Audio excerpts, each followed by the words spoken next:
Randi, and Hello. welcome y'all to the Posh Podcast. I so appreciate you being here. I was saying right when you were coming in that I know you had a train day yesterday, you were modding earlier today, you have a train later today, and you're still taking the time to be on the Posh Podcast. I so appreciate you. Of course. Yay. Once I got the message that you were a fellow rescuer, hands down, you could be like, I need the piece of clothing that you're wearing mailed to me tomorrow. I'd be like, you got it. Aww. And I feel the same way. I feel like we first crossed paths on Tony's train. I think we were on the Posh Bunch together. And that's the first time that I had been in your show. And I'm like, oh my gosh, she's awesome. I enjoyed being there. And then I don't know if a dog walked in or you had got into the story that you are a rescuer and not just of dogs in need, but you also are the co-host of the Animal Rescue Giving Train. So you are an amazing posher. You're a kind human. You save dogs on your own, and now you're putting extra effort into creating a train that's giving back to dogs as well. So all of that to say, I fell in love with you the moment I found you, and the more I learned about you, the more I loved you. So I'm so excited that I get to learn more about you today. Thank you. Yeah, the rescue train was just something that I had been talking about for so long. I just kept, one day it'll happen, one day it'll happen. And I just kept procrastinating. And one day, Miss Nikki, Stormy Miss, popped into my chat and was like, no, let's do it. Let's go right now. Pick the date. Let's go. So I'm grateful for her. She kind of lit the fire because it was just kind of an idea in my head for a really long time. So we're still we just had our third train yesterday. So we're little tiny babies still in the train world, but it's just a passion for me. Not just to raise money, but to raise awareness for the animals. A lot of people may not know. And I've already had people reach out and say, because of your show, I've started fostering. I went to adopt. They've donated a whole wish list to one of the rescues, an Amazon wish list from the rescue. So I know that it's making a difference. And that's really all I care about. You know, yeah, it's great to have cute clothes and get cute deals, but I just feel like a lot of people don't know the reality of what's happening. And so anything I can do to help, I'm willing to do for the animals. And I'm maxed out. We have 5. My husband says we can't have any more. So I was like, what else can I do? What else can I do to help? So I'm just really grateful for anyone and everyone that wants to be a part of it. So if anybody wants to be a part of it, I know you do, and we can't wait to have you back. So you can always reach out to us on Instagram. Like, that's always an option. So, but yeah, we've raised almost $4,000 in just 3 months for the animals. So I know it makes a huge difference to the rescues, and that's really what it's about for me. I have, he's a rescue. He's a purebred dachshund, and he's a rescue. So there's no reason to support the breeding at all. And that's just genuinely how I feel. So I foster, I donate, I volunteer. Anytime I have free time, I do. And if you're can't commit fully to the lifespan of a dog, you can always foster. It's completely free. All you have to do is open your doors and provide a calm, loving home. That's it. Rescue pays for everything, and you only keep them until they get adopted. So there's no full, I don't know where I'm going to be in 10 years. I don't want to commit.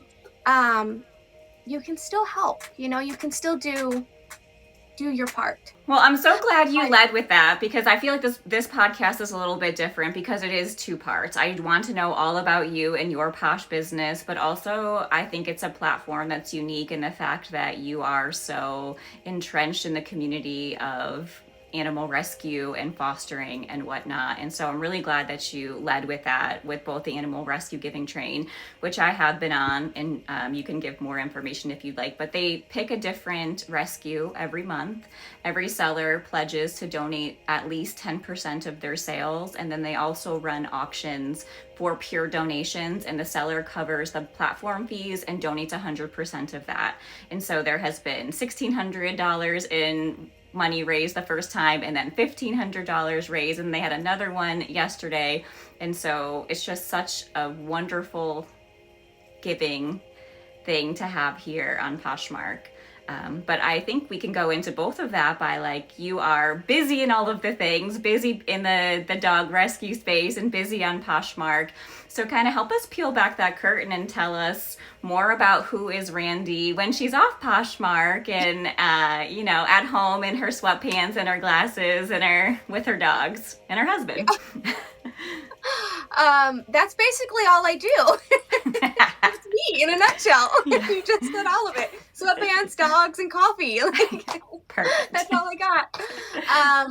But before I started Poshmark, I was actually a pastry chef here in Vegas. I'm born and raised in Las Vegas. And I did that for like 15 years of my life for some pretty top tier chefs here in Vegas. I was the last 8 years of my career, I worked for Gordon Ramsay for too many years.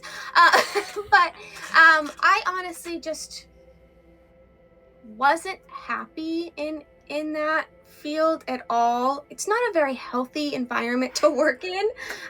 If you're in it, so I started doing this just randomly, just off a whim. There was no like, oh, Poshmark, I want to start reselling. It was, I walked into a Goodwill one day to look for jigsaw puzzles. And I thought it was a regular Goodwill, and it was a Goodwill bins. I had no idea what those were. I had no idea what I was walking into. And one of the first bins, I was like, oh, well, let's look around in here. It was 3 Free People cardigans. And I was like, oh, okay, well, let's list these and see what happens. And they all sold right away. Within like a few days, they sold right away. And this was back in, I don't even know, 2016-ish? Mm-hmm. I don't know. And I was like, well, that went well. Let's try that again. I had no idea what I was doing. I was just kind of going with the flow. And it continued to grow, and it continued to grow. And I got to the point where I was like, I'm really unhappy with my career. Let's just dive into this full time. So in 2019, I ended up going full time. At that point, I had been reselling for 2 years. I had a pretty good closet built up.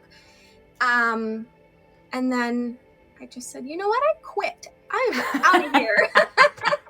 That had to feel so good. It felt so good. And then about 2 weeks later, I was like, what am I doing? Biggest panic attack of my life. But I felt better mentally. I wasn't crying every day of my life. I wasn't, I felt a lot better mentally. So I kept going with it. And then I started fostering. I had always been a foster, but it was always kind of like one dog at a time kind of situation. And so I was like, you know what? I'm home all day. Let me foster more. So I started fostering more. And then I was like, well, I can't go back to my career now because I got to take care of all these dogs I got. And I was like, we got to make this work. So that's kind of how it happened. And so now that's my motivation to keep going and to be like, okay, we got to pivot in this reselling world. Again, we've got to keep pivoting and making it work, because if I'm gone 8-10 hours a day, I don't think I could do hospice dogs anymore. I don't know if I mentioned that, but I do hospice dogs, senior and hospice dogs. And I don't know if I could do that if I were gone 10 hours a day. So I'm just always just trying to stay up. I feel like the reselling world is always changing and growing, and you always got to keep up with it all. So I'm always just trying to stay on top of it. And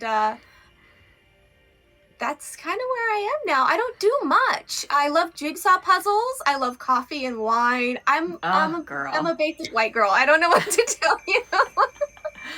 Coffee and wine touches my soul. I can't wait to get up and get my coffee in the morning, and then it's usually coffee with a little water until it's time for wine, and that is just the rotation of my day. Yeah, there's usually a Dr. Pepper in the mix somewhere. But that's basically it. I just love to travel and just stay at home with my dog. Which those two don't really go well together, because when you travel, someone needs to watch the dogs, which can be a little complicated. But I save to travel and I save dogs, and that's all I really do. Boring. Well, I don't think you're boring. Those are everything you mentioned are all of the things that I want to do with my life, is drink good coffee, drink good wine, go thrifting, go shopping, hang out with my friends on Poshmark, go on some vacations, and hang out with my dogs when I'm off Poshmark. So I think you're really just living your best life over there. There's nothing sad about it. But I know you do rescue hospice dogs, which I can only imagine is so rewarding and yet so hard on your heart. Yes. And so I'd like to, dig into the rescuing and the fostering a little bit of, I know you said you kind of got into it because you were home and you had some time on your hands. And so what a great way to give back to dogs in need. But how did you find your way to hospice dogs? Also, if you'd like to walk us through the dogs that you have now and kind of their personalities. And I know you do a great job on the animal rescue giving some information about adoption and fostering and some of those numbers. So if this feels like an appropriate place to kind of share what you want people to know about breeding versus fostering, I'd love to have an opportunity to share that too. Yeah. Well, I got into hospice fostering from one very specific dog. I'll start by saying I'm a firm believer when you lose a dog, that dog's soul sends you the next dog. I'm gonna try my best not to cry. Oh, I'm already crying. I truly believe that, and I lost my soul dog really early in life. He was 12 years old. I feel like I didn't get enough years with him. I expected him to be 17, 18, and I saw his name was Gene, like Gene Hackman at the shelter. And he was 16 years old. He was going to be euthanized because he had been surrendered. Anytime an owner surrender, they're the top to be euthanized in the shelter. His age, he has a heart murmur. He was seen as just overall unhealthy. So he was never given the chance to be adopted. And when you're in the foster group, you can see the dogs on the youth list. They're not put out to the public. You have to be within this little community to see the euthanization list. At least that's how it is here. And he's this little nugget of love with these giant ears. And something about him, I knew there was something in his, you just get this feeling. And I know people know what I'm talking about. I sound crazy, but I know everybody knows. You just get a feeling. And I reached out to the rescue I foster for, and I said, I need this dog. And they were like, he's really sick. And I was like, I don't care, I need him. And I brought him in. It's 16 years old. Put him on a good diet. I showed him tons of love. And I've now had him 3 years. To think that we took this dog in thinking he was going to have weeks, maybe months. We've had him 3 years. He's now had 3 years of just love and happiness. And to see that happen just totally shifted. I was already a foster mom and a rescue mom. And to see that totally was like, I got to keep doing this. And of course, it doesn't happen every time. I've had many that only live a few months. But I took in one a few months later who was also on the euthanasia list, seen as very unhealthy, and she's now lived 2 more years. So to know that they would not be here and not know, like, how that's years of just nothing but love that they could have, and they wouldn't have gotten that chance. And so it just, I that's all I want to do now. That's all I want to do. Is I don't want any of them to have to be euthanized in the shelter on that cold table, just being scared. I don't want that. It's the hardest thing in the world, because sometimes you only have them for 2 months. But at least it's 2 months of love in a safe, loving, calm environment. And I don't know, I just feel like this is what I'm supposed to do. This is what I'm supposed to do. Posh is great. I love Poshmark. It's a way for me to feed them and buy their medicine and all this stuff. But it's where I'm meant to be. It means the world to me. And yeah, I hate talking about it because I know it's a really sad subject. But it's the reality of what's happening. And just in 2025 alone, 366,000 animals were euthanized in shelters. Not because there's anything wrong with those animals. They're loving, amazing little souls that just want companionship, but we're euthanizing them because there's no space and there's no money. That's it. And to me, I tell everyone, it doesn't matter what the dog looks like. The breed doesn't matter. You don't have a dog based on what he looks like. You have a dog based on a companion. You want a companion. That's the most important part, right? So I want to end the what's the word? Like the stigmatism around you need a breed, a certain breed. You don't need a certain breed. You just need a best friend. I really try to break that. That's the most important part to it. So please don't buy just based on a breed. Buy based on, walk through the shelter and look at those and be like, that's the one. Yeah. Wait for that just right feeling. You'll know in your heart as soon as you look into their little eyes. I agree. Exactly. So that's really, it's just spay and neuter, foster, adopt. And I love to share that when you adopt, you're not just saving the life that you share, but you're also saving the life of the dog that takes his place in the shelter. You're creating a space for another dog to live. So when you adopt, you not save one, but you save 2. So I always try to tell people that too. Anything I can tell you to get you to save a life, I will tell you. If you want to reach out to me on Instagram, I will help you. I will write you a letter of recommendation if you need one. Even if I don't know you, anything I can do to help people adopt, I will. There are rescues. Rescues and shelters are 2 very different things. A rescue is a privately funded. They work on donations, and rescues are run by the government. Or just the state, I should say the state. So they're very different things. When you donate to a rescue, which is what we do with the animal rescue giving train, because those donations go a lot farther. Because a lot of the time people are just donating small amounts, as opposed to shelters where they're getting grants from the cities. So I always try to support rescues more. I feel like that money goes a little bit farther. So rescues, if you are I have my heart set on one specific breed, and this is what I want. I'm going no other route, and you're dead set on it. You don't care what I have to say. You can reach out. You can search. There is a rescue for every single breed. You can Google dachshund rescues, and you're going to find rescues that only bring in dachshunds. So there's really no reason to support breeding. There really isn't.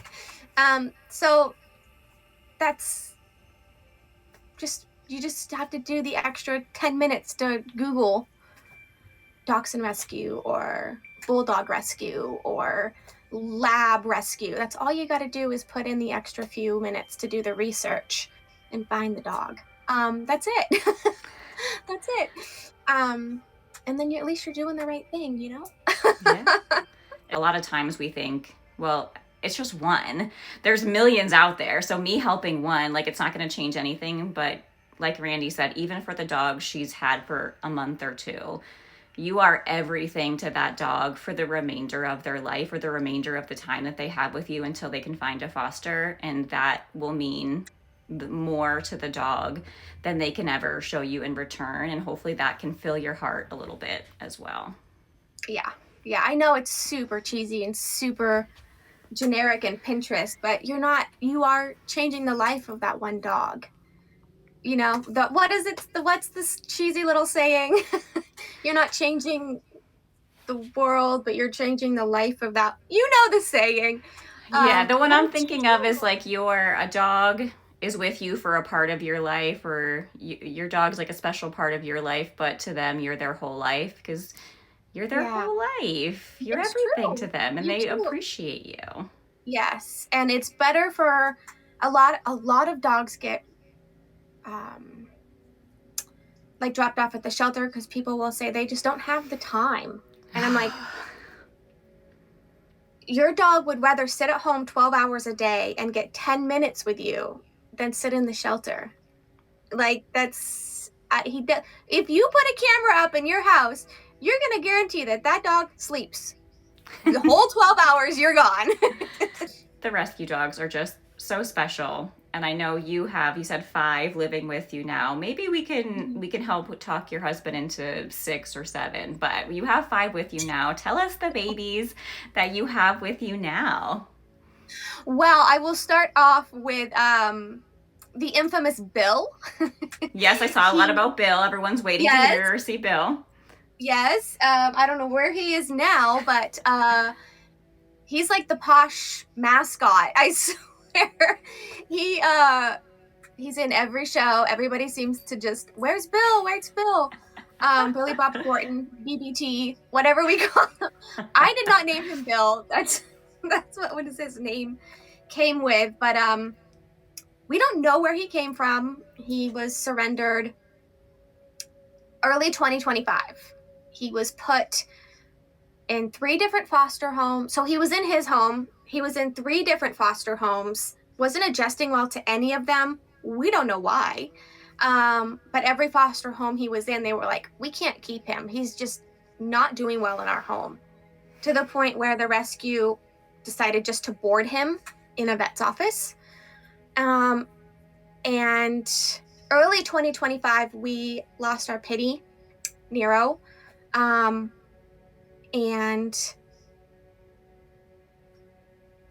after he was being boarded, Bill was being boarded in the vet, the rescue reached out to me and were like, we have this problem dog. Do you think you could give him a try? And he came into this house and it was like he had been here all along.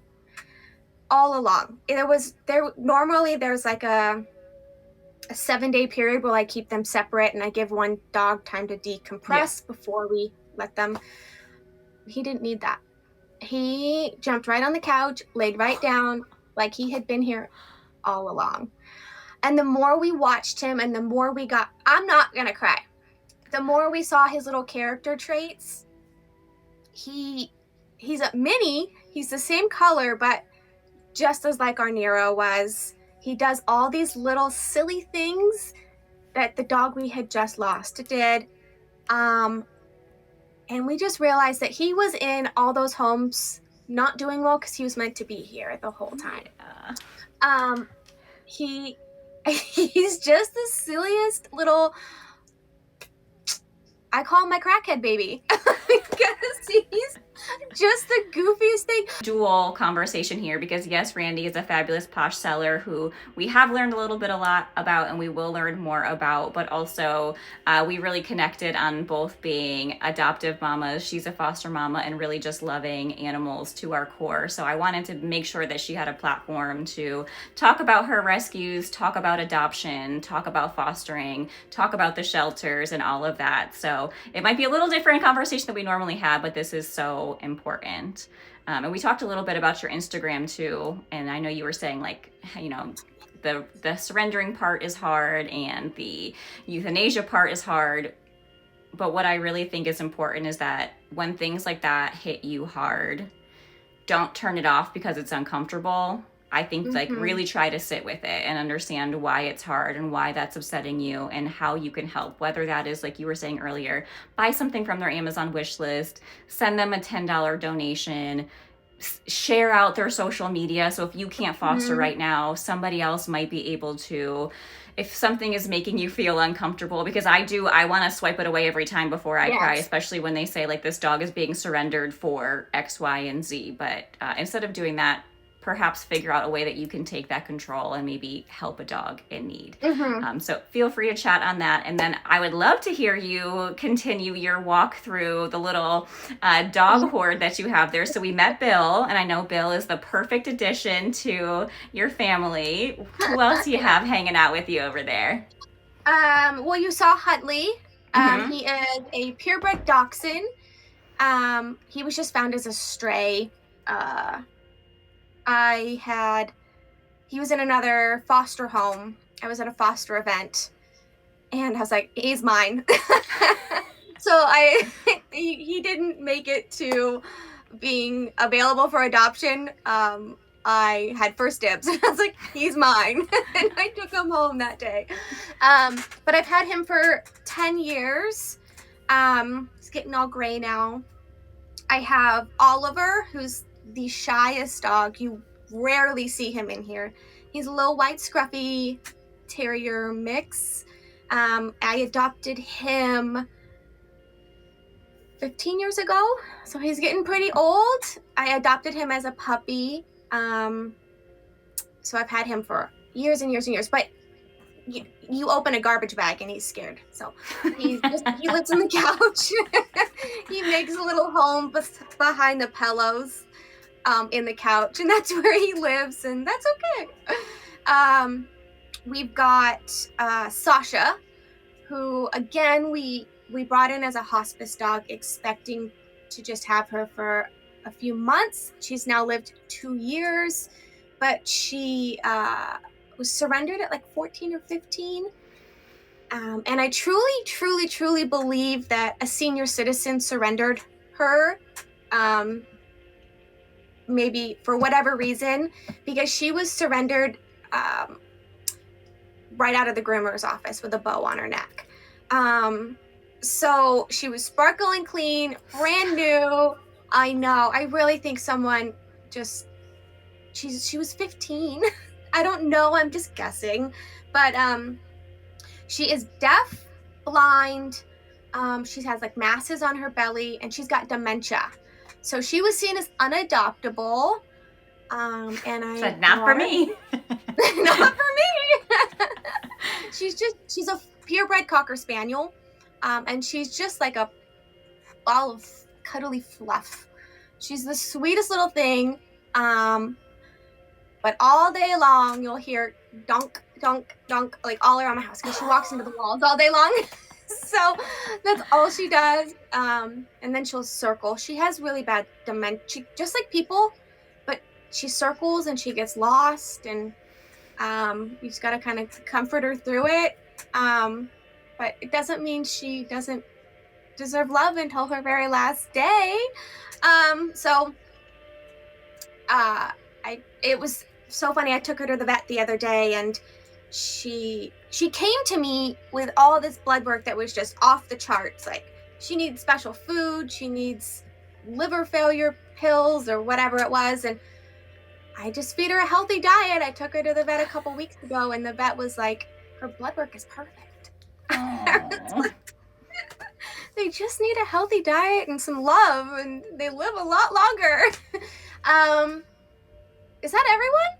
G-Unit, my old man, Sasha, Bill, Oliver, and Huntley. Yeah, that's all 5. You guys are mostly doing Posh to support all these babies. You got to give them food. You got to take them to the vet. You got to buy them new toys. You got to get them treats.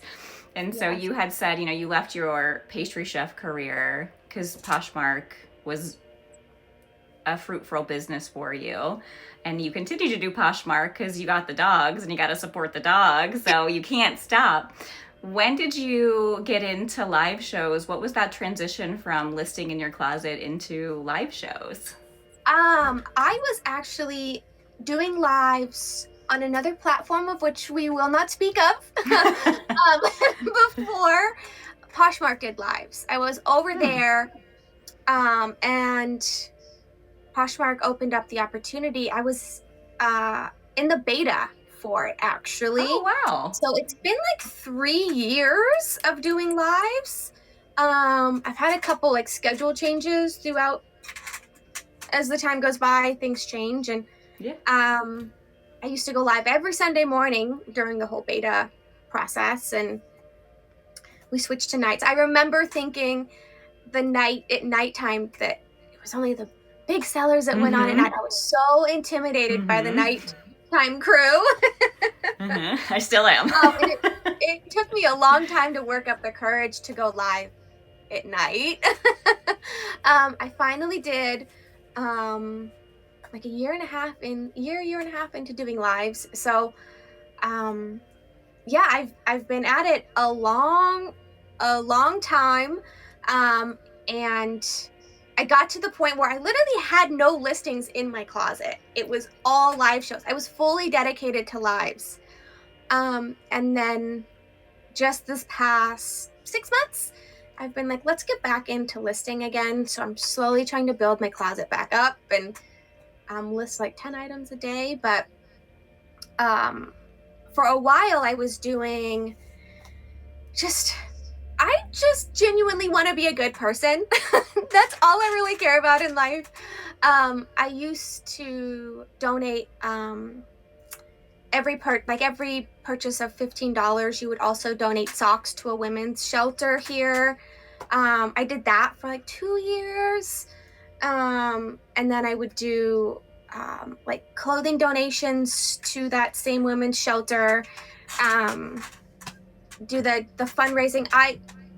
Besides the giving train, I was doing like fundraising shows for the rescue that I foster for. I just kind of want to be a good person. Really, at the end of the day, that's I don't know. When you leave this is like my little box of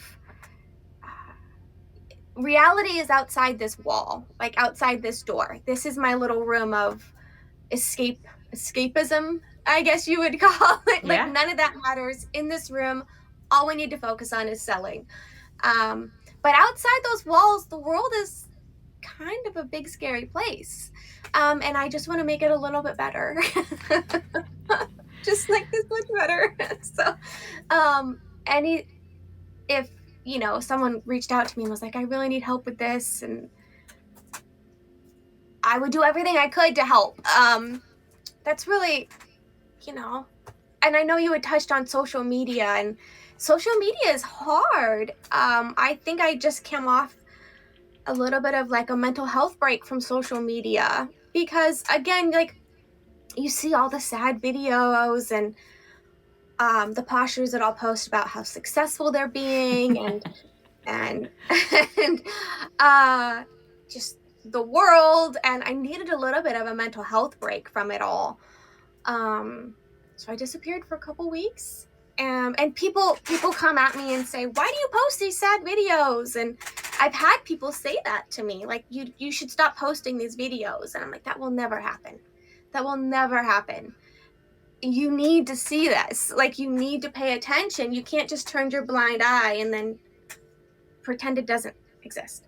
You have you gotta gotta like watch and understand what's happening to the doggies, and not just dogs, they're kittens too. But kittens, pigs, cows, horses, camels, zebras, you name it. They're guinea pigs. Yeah.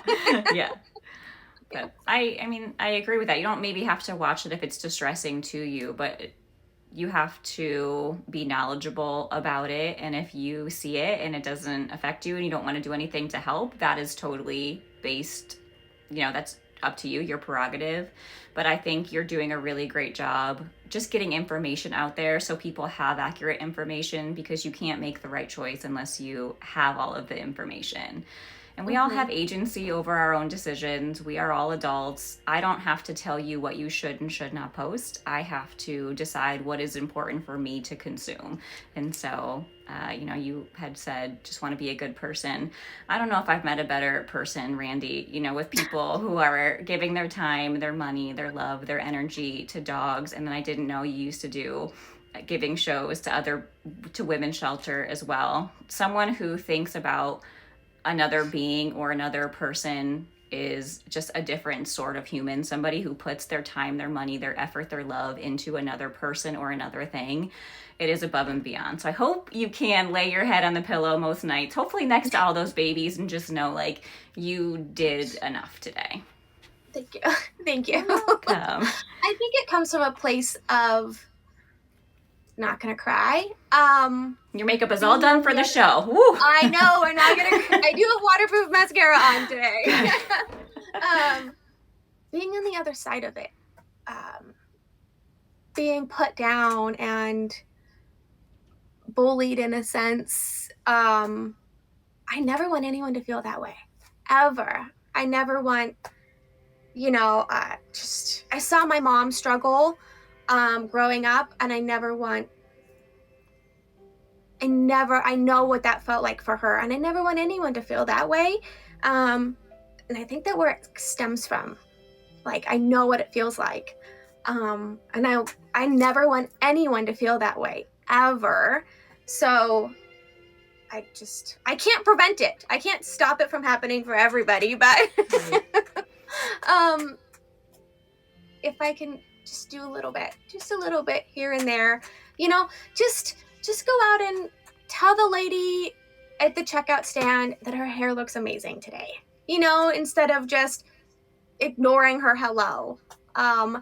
Me and my husband are really big on, anytime we work with anybody, whether it's the lady at Starbucks or they say, "Hi, what can I get for you?" We stop and we say, "How are you?" Everywhere we go. No matter if it's just a quick interaction. We're all human. Everybody is a human being. Let's not forget that, So, and then, here and there, I sell some clothes on the internet, and that's all it is. And while you're selling clothes on the internet, you foster a fun environment that people want to go to as well. So, I consider you a successful seller. I love coming in your shows. There's only a handful that I like to play in the background as I'm cooking or doing whatnot. And I can just be in your show and listen to you describe clothes and listen to the conversations that you have with the chat, and what you're trying to create. I think you have done so, at least from what I can see on Posh, that people come in, they feel welcome, they feel seen, they feel like they can talk to you. And so, you're doing it for the dogs, and you're doing it, some people might think like, oh, this is such a silly job. You like sell old clothes, people's old clothes, just sell trash on the internet, but it can be so much more than that. Both the connections that we create with the other sellers on the Poshmark community and these connections that we create with our buyers, they truly end up being real friendships, and they mean so much to us. They do. I don't think I've ever had so many friends in my life. Seriously. From the community. And it's crazy how people just come into your shows, and then you start talking outside of Poshmark, and then all of a sudden you're meeting up for lunch, and crazy. I love being a part of a train where it's the same people every month, because we're like this little tribe. I love it. It's, like I feel like, we're friends. And we are truly friends. Like you were saying, I am quite an introvert, and so it's always been difficult for me to go out into the world and make those connections. And through Poshmark, I have more Instagram DMs, more WhatsApp chats, more messages than I could ever keep up with. And it just is such a testament to what a positive platform this is, because you've sold on other platforms before, and I have as well, and nothing compares to community that has been built here on Poshmark. Yeah, definitely. On other platforms, it's just like, sell the stuff and go. And go. And here, it's like a community of people that want to talk to you and get to know you and then buy some stuff too. And but some days I feel like we're talking more than we're selling. That's okay. Yes, that is okay. But we were saying you are quite a successful live seller, and there are lots of things that could make any number of us successful. So, you know, if you think about kind of the things that you feel like you are intentional about in your shows, or when you are in other people's shows, what you look for, what makes you stay, what sort of things come to mind for you? Oh, that's a hard one. You're like, that wasn't on the question list. I didn't prepare for that one. I'm big on energy. When I say that, I don't just mean like you're full of energy and you're doing cartwheels in your show. That's not what I mean. Although that is entertaining. But just a good vibe is even if it doesn't matter what you're selling. You could be selling candles or plushies or clothes. If there's a good energy, I want to stay and I want to hang out, and I look for those people again. Just good energy. And I know sometimes even I get the best of myself, and I'm like, man, because I will say the hardest thing about reselling is to not compare yourself to others. And I struggle with that all the time. That's hard. And as much as it is like, I tell everybody to not do that, I do it too. And I get really hard on myself sometimes about it too. But just to stay consistent and keep at it, reach out, build relationships, find them on social media and just be like, hey, I loved your show today. And you never know what's going to grow from that. Sometimes it won't, sometimes it will. You never know. But that's what I would say is probably the most motivational thing for me. I don't know. It might not be for everybody else, but sometimes there's days when I'm like, I don't feel like it. I don't want to show up today, but I'm going to do it for the girls.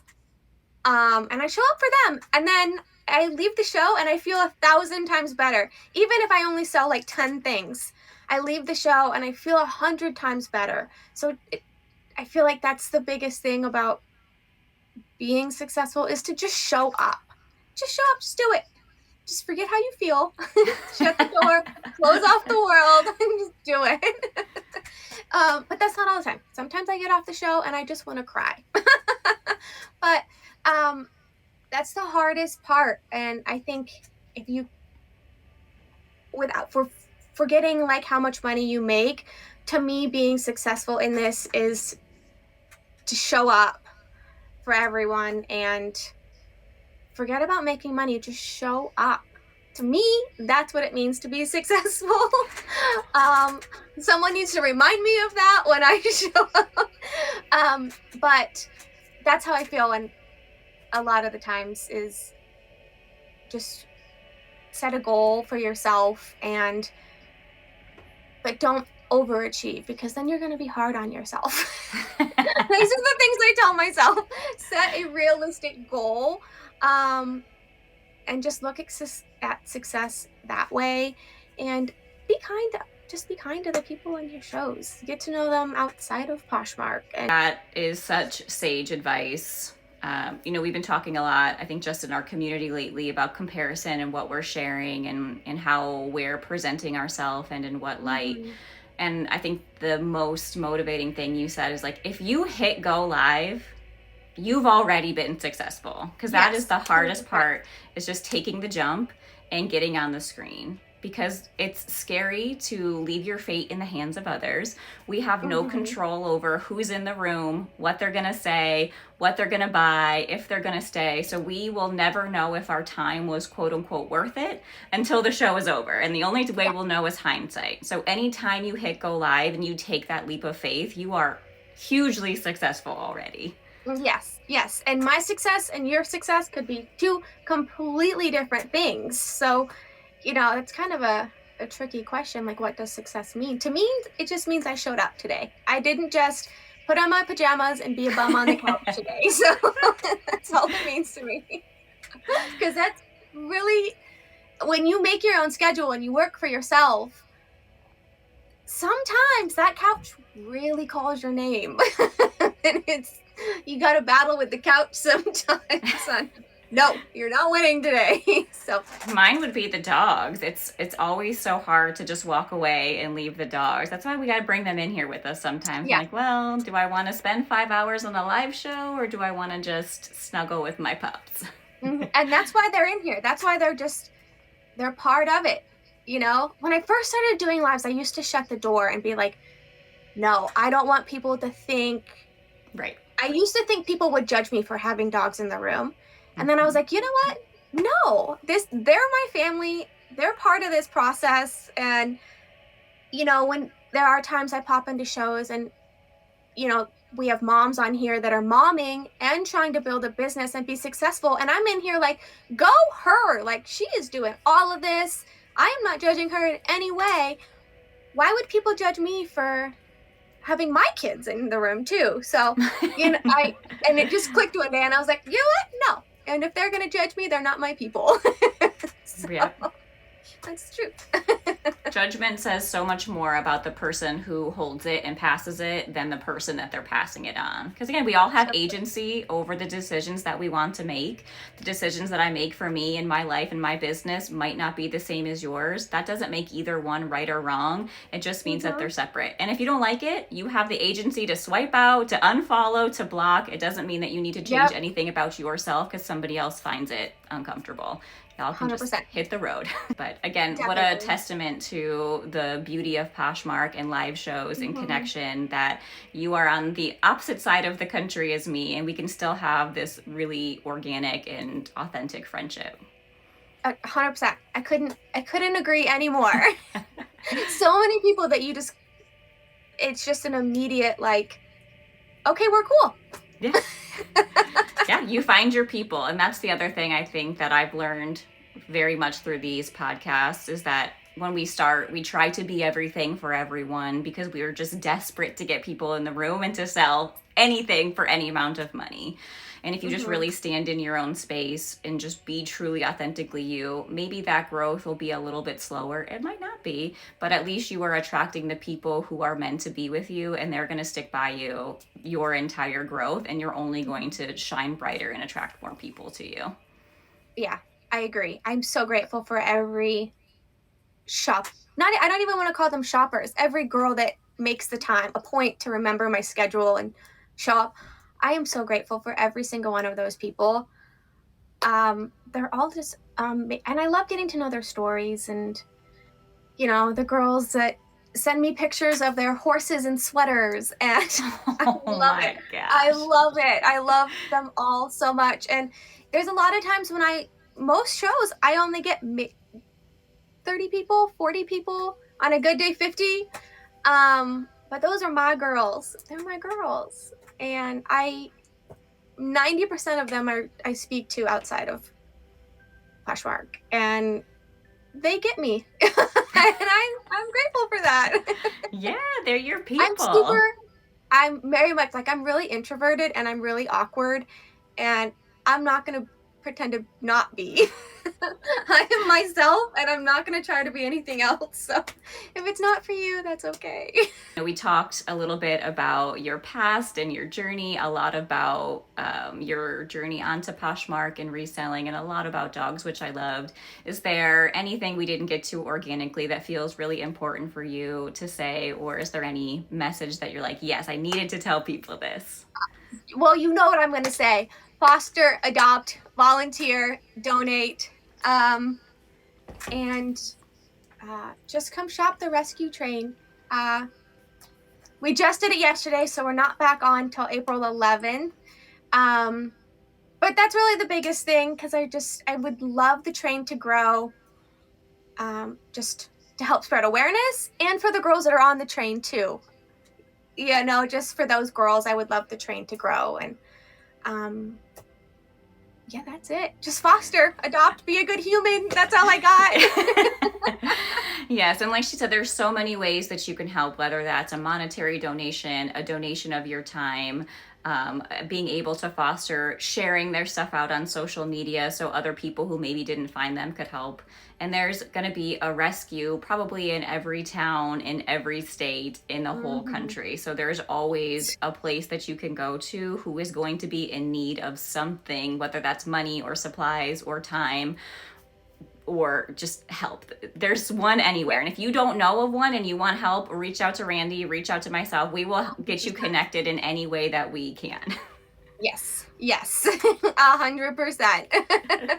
And so if you haven't done so, there is the Animal Rescue Giving Train. It has 523 legs, which isn't too shabby for just 3 months on the Posh Street. So don't be too hard on yourself there. But like she said, the main purpose of this train is to raise money to give to a different rescue every month. And so while maybe 1 or 2 people can donate $20 or $30, they are donating $1,500, $1,600 a pop to a rescue, which is huge money that makes a huge impact. So if you want to be a small part of a huge movement, please put a heart on that one.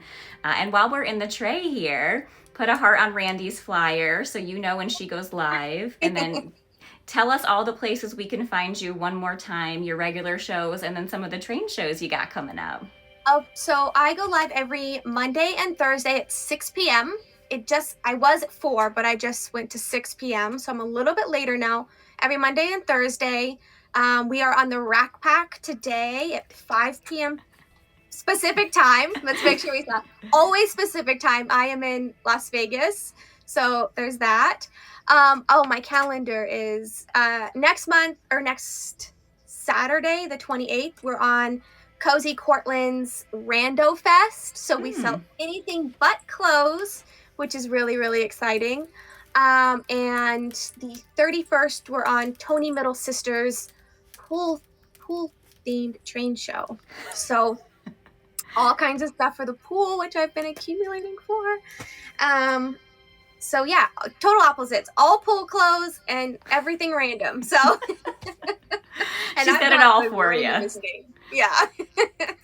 And I know we didn't get to talk too much about kind of what you source and things like that, but Randi pulls amazing items. I know you do a lot of the bins in Las Vegas, so just think of what people wear in Vegas. Randi finds a lot of beautiful, she's had a lot of Johnny Woods, which I know everyone is looking for right now. I've been in a show where she sold a set of Versace bras. Like, she has phenomenal items. So this is not, and no shade to anybody who sells those mid-tier items. There's a spot for everyone. But Randi's selling a lot of trendy to high-end items. So that's a show that you're going to want to be in to snag those goodies. I always tell everyone, I don't look at the tag. I really pay no attention to the brand whatsoever. And you put this on, no one sees the tag. So if it's cute and you like it, rock it. There's no rules to what you can and can't wear. If you want to wear that pink polka dotted skirt with that yellow and green striped top, you do it. If you feel good in it, you wear it. And don't pay attention to the brand. Yes, brands are amazing sometimes, but guess what? One of my favorite pairs of jeans is from Target. So, if you like it, wear it. Wear what feels good. Buy what you like. And, if it's Versace, that's great, but don't hate on those Target jeans either. Because they're my favorite jeans. Well, Randi, I so appreciate your time. I have said it before, but we'll say it again. I appreciate you as a human. You are just such a good, kind person. I look up to you as a Poshmark seller, someone who has made such a name for themselves and continues to be so kind and so humble. And of course, like a lost kindred soul, someone who has such a giving heart to not just the animals in your home, but all of the animals throughout, and who does so much to raise awareness and to care for them. I know you again said that you just want to just to know that you're a good human. And so to me, you are one of the best humans I've ever met. And again, with a heavy packed weekend, thank you so much for spending some time with me today. I really appreciate it. Thank you. Yes, and I see you as an amazing human and saving the doggies just like I do and making space for us to even do this. Like, you don't have to do this. And you make a time to do this and help other sellers. And so thank you right back at you. Thank you for just making the podcast and creating a positive environment on Poshmark. So it's awesome. And if you haven't done so already, go to the 12, heart all the things in the flyer. If you liked the Posh Podcast, throw a heart on it. You'll know the next time that it's live. But even if you can't catch it live, or if you just caught the end of this one, these will be on YouTube. So check out Upstate Threadhead on YouTube, and you can watch Randi's episode and the other, I think, 16 or 17 that are there, which is so exciting.